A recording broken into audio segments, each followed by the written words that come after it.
శ్రీగురుభ్యో నమః. హరి ఓం. ఓం గణనాన్త్వా గణపతిగుం హవామహే కవిం కవీనాముపమశ్రవస్తమం జ్యేష్ఠరాజం బ్రహ్మణాం బ్రహ్మణస్పత ఆనశృణ్వన్నోతిభిः సీదసాదనం. ఓం శ్రీ మహాగణాధిపతయే నమః. ఓం నమో వ్రాతపతయే నమో గణపతయే నమః ప్రమథపతయే నమస్తేస్తు లంబోదరాయ ఏకదంతాయ విఘ్ననాశినే శివసుతాయ శ్రీ వరదమూర్తయే నమః. శ్రీ గురుభ్యో నమః. ఓం శ్రీ మహాగణాధిపతయే నమః. ఓం శ్రీ మహాసరస్వత్యే నమః. హరి ఓం తత్సత్. వేదంలో చెప్పబడిన ఇంకొక విషయం ఏమంటే, తూర్పు దిక్కు గురించి వేదంలో మాట్లాడతారు. ఓం నమః ప్రాచ్యై దిశయాశ్చ దేవతా ఏతస్యాం ప్రతివసంతి ఏతాభ్యశ్చ నమో నమో. దక్షిణాయై దిశయాశ్చ దేవతా ఏతస్యాం ప్రతివసంతి ఏతాభ్యశ్చ నమో. అట్లా దిక్కులలో ఉండేటువంటి దేవతల గురించి వేదం బాగా చెప్తుంది. మన ఇళ్లలో ఏదైనా పూజా కార్యక్రమాలు మనం చేసుకోవాలనుకోండి, అప్పుడు మనం ఏం చేస్తామంటే తూర్పు దిక్కుకు తిరిగి మనం పూజ చేసుకుంటాం. అధునాతన కాలంలో భగవంతుడిని నమ్మని వాళ్ళు కూడా వాస్తు సిద్ధాంతాన్ని కూడా నమ్మని వాళ్ళు ఎవరైనా భవనాలు నిర్మించేటప్పుడు సర్వసాధారణంగా బాత్రూంలో ఉండేటువంటి కమోడు అది ఎప్పుడు కూడా తూర్పు దిక్కుకు పెట్టరు. సర్వసాధారణంగా ఉత్తర దిక్కుకు పెడతారు. ఎందుకు తూర్పు దిక్కుకు పెట్టరు అంటే, తూర్పు దిక్కుకి మనం భారతదేశం ఇచ్చినటువంటి ప్రాధాన్యత అంత గొప్పది. తూర్పున ఒక అద్భుతం ఉన్నది. అందుకని Swami Vivekananda the east and west అనేటువంటి పెద్ద ఉపన్యాసం చెప్పారు ఆయన. తూర్పు దిక్కుకు ఒక అద్భుతమైన విషయం ఉన్నది. అదేంటి మనం తెలుసుకుందాం. వేదం ప్రకారంగా తూర్పు దిక్కుకు అధిపతి ఎవరంటే ఇంద్రుడు. వేదంలో చెప్పబడినటువంటి ఇంద్రుడికి ఈ సినిమాలలోనూ పురాణాలను టీవీలలోనూ చూపించే ఇంద్రుడికి సంబంధమే లేదు. అసలు ఆ ఇంద్రుడి యొక్క తత్వం వేరు, ఈ ఇంద్రుడి యొక్క వేదంలో చెప్పిన ఇంద్రుడు వేరు. ఈ బయట సినిమాలో చూపించేటువంటి ఇంద్రుడికి వేదంలో ఉన్న ఇంద్రుడికి అసలు ఏమాత్రం సంబంధం లేనటువంటి విషయం. ఇక్కడ ఇంద్రుడిని ఒక చపల చిత్తం కలిగిన వాడిగా, ఈ తపస్సులు మహర్షులు చేసే తపస్సును భంగనం చేసేవాడిగా, తన యొక్క ఆధిపత్యం పోతుందనే భ్రమతోటి అందరు మహర్షుల తపస్సును భగ్నం చేసేవాడిగా ఇంద్రుడిని చిత్రీకరిస్తారు. కానీ ఇంద్రుడు వేరు. అసలు ఇంద్రుడికి అప్పచెప్పున్న పని వేరు. ఇంద్రుడు అంటే ఎవరు? ఇంద్రియాలను జయించిన వాడు ఇంద్రుడు. ఇంద్రియాల మీద ఏ రకమైనటువంటి వ్యామోహం లేనివాడు ఇంద్రుడు. పంచజ్ఞానేంద్రియాలు కూడా ఇంద్రుడిని ఏమీ చేయలేవు. అటువంటి వాడు ఇంద్రుడు. ఇంద్రుని గురించి భగవద్గీతలో భగవంతుడు ఏం చెప్తాడంటే, దేవానామస్మి వాసవ, దేవతలందరిలో ఇంద్రుడిని నేను అంటాడు. ఇక్కడ ఇంద్రుడు ఇంద్రియాలను జయించినప్పుడు ఆయనకి వ్యామోహం కానీ ఇది కావాలి అది కావాలనేటువంటి విషయాలు ఏమీ లేవు ఆయన. సో ఇంద్రుడు చేసే పని ఏమిటన్న విషయం ఇక్కడ 2-3 కథల్లో మనం తెలుసుకుందాం. ప్రత్యక్షంగా ప్రధానంగా మనకు ఇంద్రుడి యొక్క విషయం వచ్చేది విశ్వామిత్రుడి కథలో బాగా వస్తుంటుంది. విశ్వామిత్రుడు తపస్సు చేయడానికి వెళ్తాడు. విశ్వామిత్రుడు ఎందుకు తపస్సు చేయడానికి వెళ్ళాడు? విశ్వామిత్రుడి దగ్గరికి ఒక మహారాజు వస్తాడు. ఆయన పేరు త్రిశంకుడు. ఈయన ఏమని అడుగుతాడంటే, ఈయన ఇక్ష్వాకు వంశస్థుడే. ఆయన ఏమడుగుతాడంటే, తన యొక్క కులగురు అయిన వశిష్ఠుల వారి దగ్గరికి వెళ్ళి, అయ్యా నేను బొందితో స్వర్గానికి వెళ్ళాలనుంది, నాకు అట్లా ఏదన్నా మార్గం చెప్పండి, అంటే శరీరంతో స్వర్గానికి వెళ్ళాలనుంది నేను. అప్పుడు వశిష్ఠుల వారు ఏమంటే, ఇది వేద విరుద్ధం, నేను ఇటువంటి పని చేయను అని చెప్తాడు. ఇంకా ఈ త్రిశంకుడు ఆయన తన ఇక్ష్వాకు వంశంలో ఉన్నటువంటి మహర్షి అయిన నుండి విశ్వామిత్రుడి దగ్గరికి వెళ్ళి, ఇట్లా నన్ను శరీరంతో స్వర్గానికి వెళ్ళాలనుకుంటున్నా, మీరు నాకు కావాల్సిన హోమాలు ఏమైనా చేయగలుగుతారా, నన్ను పంపించగలుగుతారా అని అడుగుతాడు. దానికే ఉంది, తప్పకుండా పంపిస్తానంటాడు విశ్వామిత్రుడు. పెద్ద హోమం యజ్ఞం తలపెడతాడు. ఆయన తలపెట్టి అందరినీ రమ్మంటాడు. ఈ బ్రాహ్మణులందరినీ పిలుస్తాడు, ఈ వశిష్ఠుడు శిష్యులందరినీ. వీళ్ళు రామంటారు.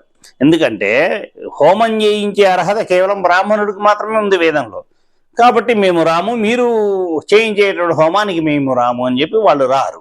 ఇంకా విశ్వామిత్రుడు కోపం వచ్చి తనే హోమానికి కూర్చుంటాడు. తనే హోమం కూర్చొని ఈ త్రిశంకుని శరీరంతో స్వర్గాన్ని పంపాలని ప్రయత్నం చేస్తాడు. శరీరంతో స్వర్గాన్ని పంపిస్తాడు. అక్కడ దేవేంద్రుడు అడ్డుపడతాడు. నువ్వు మానవుడివి, శరీరంతో స్వర్గానికి ఎట్లా వస్తావని కిందికి నెడతాడు. ఆయన కిందికి వస్తూ అయ్యా నేను ఇట్లా కిందికి వస్తున్నాను విశ్వామిత్రుడు వారికి మొరబెడితే ఈయన మధ్యలోనే ఆపి ఆయనకు ఒక త్రిశంకు స్వర్గాన్ని సృష్టిస్తాడు. తర్వాత కోపంతో వశిష్ఠుల వారి మీదకి వెళ్తారు. ఈయన వశిష్ఠుల వారు నచ్చ చెప్తారు, ఇట్లా కాదు, హోమం చేసేటువంటి అధికారం అక్కడే వాళ్ళకి అప్పచెప్పబడింది వేదంలో, మీరు చేయకూడదని. వాళ్ళ మధ్య వాద వివాదం జరుగుతుంది. విశ్వామిత్రుడు వశిష్ఠుల వారి మీద అస్త్ర ప్రయోగాలన్నీ చేస్తారు. అప్పటికే ఆయన చాలా అస్త్రాలని శస్త్రాలని మంత్రాలని బ్రహ్మాండంగా సాధించిన మహానుభావుడు ఆయన. వశిష్ఠుల వారితో యుద్ధానికి దిగుతాడు. వశిష్ఠుల వారు ఏం చేస్తారు, తన ఆశ్రమం లోపలికి వెళ్ళి తన బ్రహ్మదండం తీసుకొచ్చి నిలబెడతారు. విశ్వామిత్రుడు వేసిన ప్రతి అస్త్రము ఈ బ్రహ్మదండం స్వాధీనం చేసుకుంటుంది. ఈయనకు అర్థం కాల, ఇదేమిట్రా, నేను ఇంత సంవత్సరాల తర్వాత తపస్సు చేస్తే నాకు వచ్చిన ఈ అస్త్రాలన్నీ కూడా బ్రహ్మదండం ఇట్లా పట్టుకోవడం ఇవన్నీ లాగేసుకుంది, అంటే ఈ అస్త్రశస్త్రాల కన్నా ఈ బ్రహ్మదండం గొప్పదన్నమాట అన్న విషయానికి అర్థమయ్యి నేను కూడా బ్రహ్మదండాన్ని సంపాదించాలి. ఈ బ్రహ్మదండం అనేది బ్రహ్మత్వం ఎవరి దగ్గర ఉంటుందో వాళ్ళ దగ్గర ఉంటుంది బ్రహ్మదండం, ఎవరు పడితే వాళ్ళ దగ్గరికి రాదు. కాబట్టి ఈయన బ్రహ్మదండం సంపాదించడానికి తపస్సు చేయడం మొదలు పెడతారు. ఇది విశ్వామిత్రుడి యొక్క తపస్సు యొక్క కథ. తపస్సు చేయడం మొదలుపెట్టిన తర్వాత ఒక 1000 సంవత్సరాలు తపస్సు చేస్తారు. 1000 సంవత్సరాల తపస్సు తర్వాత ఇంద్రుడు ఆయన తపస్సు భంగం చేయడం కోసం మేనకని పంపిస్తాడు. ఈ మేనక వచ్చి తపస్సు భంగం చేయగానే విశ్వామిత్రుడికి కోపం రావాల్సింది పోయి ఆ మేనక అందచందాలకు ఈయన వ్యామోహపడిపోయి మేనకతో సంసారం చేస్తాడు. అలా కొన్ని సంవత్సరాలు సంసారం అయిన తర్వాత పిల్ల పుడుతుంది. అమ్మాయి పుట్టిన తర్వాత అప్పుడు అనిపిస్తుంది విశ్వామిత్రుడికి, అర్రే నేను తపస్సు కదా బయలుదేరింది, మధ్యలో ఈ మేనకేంటి, ఇంద్రుడు నన్ను ఇట్లా మోసం చేశాడని ఆ మేనకను వదిలిపెట్టి మళ్ళీ తపస్సు ప్రారంభిస్తాడు.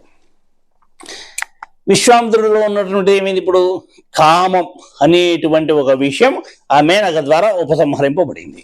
ఇప్పుడు విశ్వామిత్రుడికి అసలు ఎందుకు మొదలుపెట్టాడు, ఒక కోపంతో మొదలుపెట్టాడు. ఈ క్రోధం ఎంత ఉందో చూడాలి. అందుకోసం విశ్వామిత్రుడు మళ్ళీ ఒక 1000 సంవత్సరాలు తపస్సు చేసిన తర్వాత ఇంద్రుడు ఇంకొక అప్సరను పంపిస్తాడు. ఈ అప్సరస నేను వెళ్ళాను బాబోయ్, నా వల్ల కాదు, ఆయన శాపం పెడతాడు, ఆ శాపాన్ని నేను భరించలేను, అట్లా ఇట్లా చెప్తుంది ఆమె. కానీ ఇంద్రుడు పంపించేవాడు నేను కదా, చూసుకునేవాడు నేను కదా, నువ్వు వెళ్ళి నీకేం కాదని పంపిస్తాడు. ఈవిడ వెళ్ళి విశ్వామిత్రుడికి తపస్సు భంగం చేస్తుంది. భంగం చేయగానే విశ్వామిత్రుడు కళ్ళు తెరిచి చూస్తాడు. ఎదురుగా ఈ అప్సరస ఈమె గద గద గద గద వణికిపోతుంటుంది. ఈయన ఏం శాపం ఇస్తాడో, నా జీవితం ఏమైతుందో దేవుడా అని అట్లా వణికిపోతూ ఉంటుంది. అప్పుడు విశ్వామిత్రుడు ఏమంటారో తెలుసా, రామాయణంలో చాలా అద్భుతంగా రాశారు ఆ విషయాన్ని. నీ తప్పే ఉందిలేమ్మా, ఇంద్రుడు కదా పంపించింది, నేను చూసుకుంటాలే, నేను ఇంద్రుడు చూసుకుంటాలే, నువ్వు వెళ్ళిపో అంటాడు. విశ్వామిత్రుడు అప్పుడు క్రోధాన్ని కూడా జయించాడు. తన లక్ష్యం కోసం ఏదైతే ఘోరమైన తపస్సు 1000 సంవత్సరాలు చేశాడో ఆ 1000 సంవత్సరాల తపస్సును భగ్నం చేస్తే వచ్చే కోపాన్ని కూడా ఉపసంహరించుకుని కోపాన్ని పొందకుండా నీ తప్పేం లేదు కదమ్మా, నువ్వు వెళ్ళని చెప్పి పంపిస్తాడు. అట్లా విశ్వామిత్రుడు మేనక కారణంగా కామాన్ని ఉపసంహరించుకోగలిగాడు, క్రోధాన్ని ఉపసంహరించుకోగలిగాడు. మళ్ళీ విశ్వామిత్రుడు తపస్సు చేస్తాడు. అప్పుడు ఇంకొక 1000 సంవత్సరాలకి బ్రహ్మదేవుడు ప్రత్యక్షమై, నాయనా నీకు బ్రహ్మత్వం వచ్చింది, ఇంకా నువ్వు తపస్సు చాలించు అని చెప్తాడు. కానీ విశ్వామిత్రుడు ఒప్పుకోడు, వశిష్ఠ మహర్షి వస్తే చెప్తేగా నేను బ్రహ్మత్వం వచ్చినట్టు కాదని. అప్పుడు వశిష్ఠుల వారు వచ్చి ఆయన విశ్వామిత్రుడికి బ్రహ్మత్వం వచ్చిందని ఆయన అనుజ్ఞ ఇచ్చిన తర్వాత విశ్వామిత్రుడు తపస్సు విరమిస్తాడు. ఆ విశ్వామిత్రుడు దర్శించింది గాయత్రీదేవిని సాక్షాత్కారం చేసింది ఎవరంటే విశ్వామిత్రుడు. విశ్వామిత్రో ఋషి అనేది చెప్పి ఆ గాయత్రి మంత్రంలో ఉంటుంది. అన్ని సంవత్సరాల తపస్సు తర్వాత బ్రహ్మత్వాన్ని సిద్ధింపజేసుకున్న తర్వాత తను బ్రహ్మత్వం పొందిన తర్వాత తపస్సు చేసి సాక్షాత్కారం పొందిన ఆవిడ గాయత్రీదేవి. ఆ గాయత్రీదేవి వాడు మన అందరికీ సర్వశ్రేష్టమైన దేవతగా ఆ గాయత్రీదేవిని మనందుకని చెబుతూ ఉంటాం. అలాగా ఇంద్రుడు ఎవరెవరి మనస్సులలో ఏ రకమైనటువంటి వాసనలు కోరికలు ఉంటాయో వాటిని బయటికి తీస్తుంటాడు. అట్లాగే ఇంద్రుడు ఇంకొక కథ రామాయణంలో చెప్పబడింది, అది కూడా చాలా మంచి కథ. కశ్యప ప్రజాపతి అనే ఆయనకి 2 భార్యలు, ఒక ఆమె దితి, ఇంకొక ఆమె అదితి. ఈ అదితి యొక్క పుత్రులు దేవతలు, దితి యొక్క పుత్రులు రాక్షసులు. ఈ దేవతలు రాక్షసులందరినీ సంహరిస్తుంటే ఈ రాక్షసులతో లేని దితికి చాలా బాధ కలుగుతుంది. ఈ ఇంద్రుడు వేళ కదా నా కుమారులందరూ చనిపోతున్నారు, అసలు ఇంద్రుడే లేకుండా చేస్తే బాగుంటుంది కదా అని అనిపించి కశ్యప ప్రజాపతి దగ్గరికి వెళ్ళి, అయ్యా మీరు మీ 2 భార్యల మీరు ఒక భార్య పట్ల ప్రేమగాను ఇంకొక భార్య పట్ల ప్రేమగా లేకుండా ఉంటున్నారు అని. ఏమైంది నీకు అని. నా కుమారులందరినీ ఇంద్రుడు చంపుతుంటే మీరు చూస్తూ ఊరుకున్నారు, నాకు మరి అట్లా కాకూడదు, నాకు కూడా సంతానం నిలబడాలి అని. సరే ఏం కావాలి చెప్పు అని అడుగుతాడు ఈయన. ఆమె ఏం అడుగుతుంది, నాకు ఇంద్రుడిని చంపే కొడుకు కావాలని అడుగుతుంది. చూడండి, ఏకంగా ఇంద్రుడిని చంపే కొడుకు కావాలంటుంది ఆమె. అప్పుడు కశ్యపుల వారు ఏం చెప్తారంటే, ఇది సాధ్యం కాని కోరిక, ఇంద్రుడిని చంపడము, ఇంద్రుడిని లేకుండా చేయడం జరిగే విషయం కాదు, ఆయన 3 లోకాలకు అధిపతి, ఇది కాదు ఇంకేదైనా అడుగు అని అంటే, కాదు కాదు నాకేమైనా సరే ఇంద్రుడిని చంపే కొడుకే కావాలని పట్టుబడుతుంది. సరే నీ అదృష్టం అని చెప్పి కశ్యప ప్రజాపతి ఆవిడకు ఒక మంత్రాన్ని ఇచ్చి ఒక పూజ చెప్పి, 1000 సంవత్సరాల పాటు ఈ పూజ చేయి, తపస్సు చేయి, నీకు ఇంద్రుడు చంపేకుడు ఎటువంటి లోపాలు లేకుండా, విఘ్నాలు లేకుండా, అపచారం జరగకుండా గనక నువ్వు ఈ 1000 సంవత్సరాల పాటు చేస్తే నీకు ఇంద్రుడు చంపే కొడుకు పుడతాడు అని చెప్పి ఆయన ఆవిడకి ఆ తల్లికి ఆయన అనుమతిస్తాడు, మంత్రం ఉపదేశం ఇస్తాడు, ఏం చేయాలో చెప్తాడు. ఇంకా ఆవిడ ప్రారంభం చేస్తుంది మంచి రోజు చూసుకొని. ఆవిడ ప్రారంభం చేసిన సంవత్సరానికి ఇంద్రుడు ఆవిడ దగ్గరకు వస్తాడు. ఏం నాయన నువ్వు వచ్చావు అన్నది. ఏం లేదమ్మా, నువ్వు ఇట్లా తపస్సు చేస్తున్నావు కదా, నీకు కావాల్సిన పరిచర్యలన్నీ నేను చేస్తాను అని చెప్తాడు ఆయన. ఆమె భయపడుతుంది, ఇంద్రుడు వచ్చాడు ఏం చేస్తాడో అని. సరే నాయన అంటుంది పైకి. సరే ఈయన సపర్యలు చేస్తుంటాడు ఆ తల్లికి, దితికి. ఎంత బాగా చేస్తాడంటే అసలు దితి ఆశ్చర్యపోతుంది, అద్భుతం అనిపిస్తుంది, ఇంద్రుడు ఇంత మంచివాడా అనిపిస్తుంది. అసలు ఒక్క పొరపాటు జరగకుండా ఆవిడ మనస్సులో ఇదంటే ఆ పని ఇంద్రుడు చేసి పెట్టేవాడు. ఈ పూలు అంటే ఆ పూలు, ఈ పూజ అంటే ఇది, అన్ని ఏవి కావాలంటే అవన్నీ ఆ క్షణాన సమకూర్చేవాడు ఇంద్రుడు. ఇట్లా సాధన జరుగుతుంది. ఇట్లా ఆ తల్లి 999 సంవత్సరాలు తపస్సు చేస్తుంది. ఆ తల్లి గర్భవతి అవుతుంది. అప్పుడు ఈ ఇంద్రుడు ఇంకా ఆయన కంటికి రెప్పలా కాపాడుతుంటే అప్పుడు ఆ తల్లి ఇంద్రుడితో ఏం చెప్తుందంటే, నేను ఎందుకు తపస్సు చేస్తున్నానో తెలుసా అంటుంది. తెలుసమ్మా, నన్ను చంపే కొడుకు కావాలని తపస్సు చేస్తున్నావు, అయినప్పటికీ నువ్వు ఎట్లా సేవ చేసావు నాకు అని అడుగుతుంది. ఏముందమ్మా, నువ్వు కూడా నాకు తల్లివే కదా, తల్లికి సేవ చేయటంలో కొడుకు లక్షణం ధర్మం కదా, అందుకని సేవ చేశానంటాడు ఇంద్రుడు. నాయనా నువ్వు ఇంత మంచివాడివని తెలియదు, అనవసరంగా నిన్ను చంపాలనుకుంటున్నాను, నా కనుక కుమారుడు పుడితే నేను అతను నచ్చ చెప్తాను, నాన్న ఇంద్రుడు జోలికి పోకు, ఇంద్రుడు చాలా మంచివాడు, నీకు అన్నయ్య అవుతాడు, నువ్వు ఆయనకి సహాయంగా ఉండు, ఆయన సహకారం చేస్తూ నిలబడు, ఆయన కావాల్సిన పని చేసి పెట్టని నేను నచ్చ చెప్తాను, అట్లాగే తల్లి నీ ఇష్టం అంటాడు ఇంద్రుడు. ఇట్లా ఉండగా ఒకరోజు ఆ తల్లి మధ్యాహ్నం భోజనం చేసుకుని కాళ్ళు కడుక్కున్నప్పుడు మడమలు తడవకుండా కడుక్కొని పడుకుంటుందట. ఇట్లా ఒక కథలో ఉంది. ఇంకో కథలోనేమో ఆ తల్లి పడుకున్నప్పుడు తన యొక్క జుట్టు కేశాలు నేలకు తగిలేట్టుగా పడుకుంది అని ఇంకో కథలో ఉంది. అట్లా ఎప్పుడైతే అపచారం జరిగిందో ఈ ఇంద్రుడు ఏం చేస్తాడంటే ఆ తడవని పాదాలు మడమలు ఉంటాయిగా, ఆ మడమల్లోంచి ఆవిడ శరీరంలో ప్రవేశించి ఆ లోపల ఉన్న పిండాన్ని చంపుతాడు. ఆ పిండాన్ని 7 ముక్కలు చేస్తాడు. వాళ్ళు ఇంకా ఏడవడంలో అయ్యో మమ్మ చంపొద్దు అని ఏడుస్తుంటారు. వాళ్ళు ఏడుస్తుంటే ఈ దితికి మెలకు వస్తుంది. తీరా చూస్తే ఏమైంది, తన గర్భంలో ఇంద్రుడు ఉన్నాడు, ఇంద్రుడు ఆ మొక్కల్ని చంపుతున్నాడు. చంపమాక ఇంద్ర చంపొద్దు అని ఆమె కూడా ప్రాధాయపడుతుంది. అలాగేనమ్మ చంపనమ్మా అనుకుంటూ మళ్ళీ ఆ 7 ముక్కల్ని ఒక్కొక్క దాన్ని 7 ముక్కలు 49 ముక్కలు చేసి ఇంద్రుడు బయటకు వస్తాడు. బయటకు వచ్చి చేతులు కట్టుకొని నిలబడతాడు నమస్కారం చేసి. ఏ నాయన ఇంతకాలం సేవ చేసి ఇట్లా చేశాను నువ్వు అని అడుగుతుంది ఆ దితి అనే తల్లి.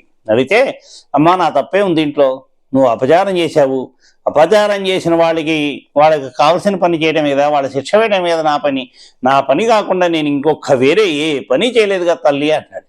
నిజమే కదా, నేను ఇట్లా అపచారం చేసి పడుకున్నా కదా, నవ్వునాయన నీ తప్పే ఉంది, నీ తప్పేం లేదు, నేనే ఇంత చేసి ఈ చివరి క్షణంలో ఇట్లా చేసుకున్నాను అని ఆవిడ బాధపడుతుంది. బాధపడి నాన్న మరి వీళ్ళందరినీ ఏం చేస్తాను అంటే, తల్లి నువ్వేం దిగులు పడకు, వీళ్ళందరూ నా దగ్గర మరుత్తులు వాయువులుగా 49 మంది వాయువులుగా నా దగ్గర ఉంటారు, వీళ్ళు లోకాలన్నీ కూడా నేనన్నీ చెప్పినట్టుగా వాళ్ళు పాలన చేస్తూ ఉంటారు తల్లి, నువ్వేం దిగులు పడదుకు అని చెప్పి ఇంద్రుడు చెప్తాడు. అది ఇంద్రుడు యొక్క కథ. ఇట్లా ఇంద్రుడు అంటే ఈయన 3 లోకాలకి పాలించేవాడు, ఇంద్రియాలను జయించినవాడు ఆయన, అందరి మనస్సులో ఏమి ఉంటుందో తెలుసుకున్నవాడు ఆయన. అంటే మనకి ఏదైనా ఒక పని ముందుకు వెళుతా, ఒక పని మనం కొత్తది ప్రారంభించి ఒక గొప్ప పని మనం చేయాలనుకుంటే ఆ ప్రయత్నాలన్నీ అయిపోయిన తర్వాత ఆ పనికి ఆటంకం కలిగిందనుకోండి, అది ఎందుకు కలిగిందని మనం చాలా బాధపడతాం. అయ్యో నేను ఏం తప్పు చేయలేదే, ఎందుకు ఇట్లా అయిందా అని బాధపడుతుంటాం. ఇంద్రుడు మన మనసులో ఉండేటువంటి ఆలోచనలు కూడా తెలుసుకోగలిగినవాడు. మనం పుట్టినప్పటి నుంచి చనిపోయేదాకా ఈ జీవిత కాలఖండంలో ఎన్ని లక్షల ఆలోచనలు చేస్తామో ఆ ఆలోచనలన్నీ ఇంద్రుడికి తెలుస్తాయి. వీటిని బట్టి ఈ ఇంద్రుడు ఈ మనిషికి ఇంత ఈ పని మొదలు పెట్టుకున్నాడు. ఇది చేయడం కోసం ఈ మనిషికి యోగ్యత ఉందా లేదా అని లెక్కలు వేసి, ఆయనకు యోగ్యత ఉంటేనేమో ఆ పని ముందుకు వెళ్ళిపోతుంది, ఈ చేస్తున్న వాడికి ఆ యోగ్యత లేకపోతే ఆ పని ఆగిపోతుంది. ఇది ఇంద్రుడు చేసే పని. ప్రత్యేకించి సాధన చేయటంలో భగవత్ సాక్షాత్కారం పొందాలి అనుకున్న వాళ్ళకి కానీ, ఏదైనా ఉపాసన చేయాలనుకున్న వాళ్ళకి కానీ ఇంద్రుడు బాగా పనిచేస్తుంటాడు. వాళ్ళ సాధనను ఈయన పసిగడుతుంటాడు. ఏ జన్మల్లో ఇతనికి ఏ రకమైన వాసనలు ఉన్నాయి, ఈ వాసనలు ఇతను అధిగమించాడా లేదా అన్న విషయం పరిశీలించి ఆ వాసనల వైపు అతని మనిషిని ప్రోత్సహిస్తాడు. అంటే టెంప్ట్ చేస్తాడు ఇంద్రుడు. ఆ టెంప్ట్ చేసినప్పుడు మనసు కనుక టెంప్ట్ అయ్యి అటు వెళ్ళిపోతే మనిషి పతనం. దాన్ని నిగ్రహించుకొని సాధనలోకి వెళ్తే ఆ మనిషి ఉన్నతమైన శిఖరాలు సాధిస్తాడు. ఇది ఇంద్రుడు పని.